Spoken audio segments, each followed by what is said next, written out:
Kumuha na ako ng tanlad mga kaposa. Gawin natin tsaa. Ito na.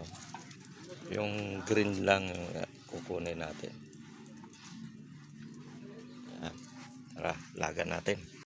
Ito na ang tanlad natin mga kakosa. Ayan, tingnan nyo ang tanlad natin. Pinapakuluan na natin. Gawin natin tsaa. Hindi pa ako nag-almusal. Itong unang ipasok natin sa katawan para maging gamot.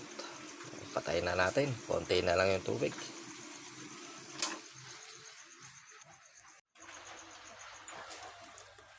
Ang dami natin pinakuluan. Oh. Ayan. Gold grass. Ang tawag po dyan ay gold grass. Tara, ubusin natin yan mga kakosa. Yan na mga kakosa. Inumin natin habang nandito tayo sa kalsada mga kakosa. Ayan.